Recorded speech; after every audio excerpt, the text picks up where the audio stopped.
এটা যে ধর। থ্যাংক ইউ দাদা। রাহুল, তুই এ মাসের মাইনের টাকাটা তো আমাকে দিলি না। মাসের আজকে 10 তারিখ হয়ে গেল। আসলে মা, এ মাসের টাকাটা প্রায় সবই শেষ হয়ে গেছে। শেষ হয়ে গেছে মানে? 60,000 টাকা মাইনে তোর, পুরো টাকাটা তুই এক সপ্তাহে শেষ করে ফেললি? ওই যে কয়েকদিন আগে আমার প্রমোশন হলো না, অফিসের বন্ধুরা কবে থেকে ধরেছে যে ভাই পার্টি দে পার্টি দে, ওই কালাতে ওদেরকে পার্টি দিতে সব টাকা শেষ হয়ে গেছে। মাথাটা তোর খারাপ হয়ে গেছে রাহুল। তুই 60,000 টাকা এক রাতে বন্ধুদের পিছনে উড়িয়ে দিলি। তুই তো জানিস তুই কতটা কষ্ট করিস, সকালে বেরোস রাতে ফিরিস, তারপর কতটা ওভার টাইম করিস, আর সেই কষ্টের টাকা তুই একদম জলে ফেললি। একটু টাকার মায়া করতে শেখ। আরে মা, তুমি এত রাগ করছো কেন? আচ্ছা, আমি যে টাকাগুলো নষ্ট করে ফেলেছি তার জন্য তোমার গায়ে লাগছে? কিন্তু মা, আজকে দুপুরবেলা যখন তুমি এতগুলো টাটকা খাবার ডাস্টবিনে ফেলে দিলে তখন তোমার কষ্ট হলো না? ওটার সাথে তুই এটার তুলনা করছিস? তুলনা নয় মা, এটাই আসল কথা। আমি রাত দিন এক করে এত পরিশ্রম করি কেন? যাতে আমরা দুবেলা দুমুঠো শান্তিতে খেতে পারি।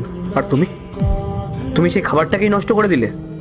মা, ছোটবেলায় তুমিই আমাকে শেখাতে না যে খাবারের অপমান করা মানে অন্যের অপমান করা, মানে মা অন্নপূর্ণাকে অপমান করা।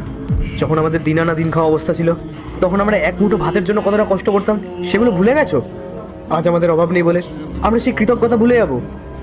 আচ্ছা মা, রাস্তার ওই মানুষগুলোর কথা ভাবো তো, যারা এক বেলাও ঠিক মতন খেতে পায় না। আর একটা কথা মা, আমি অনেকদিন ধরে তোমাকে বলবো ভাবছি, বলে ওটা হচ্ছে না।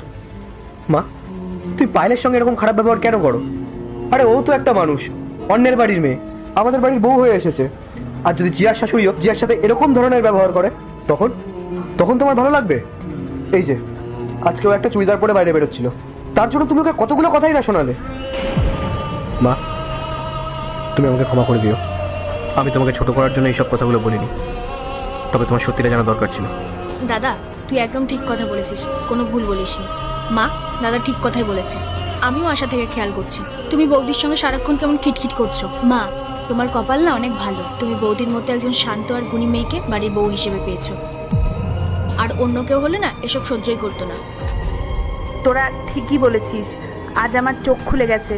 আমি ভুল করছিলাম, অভাবের দিনগুলোর কথা আমি সত্যি ভুলে গেছিলাম রে রাহুল। আর পায়েল, তুমি আমাকে ক্ষমা করে দিও মা। তোমাকে মানুষ বলে ভাবিনি, শুধু বাড়ির বউ বলে তোমাকে হুকুম চালিয়েছি। না মা, আপনি ওসব বলবেন না। আপনি আমার গুরুজন, আমাকে শাসন করার অধিকার আপনার আছে। পার্ট 2 দেখতে সাবস্ক্রাইব করো ভেলকু 78M।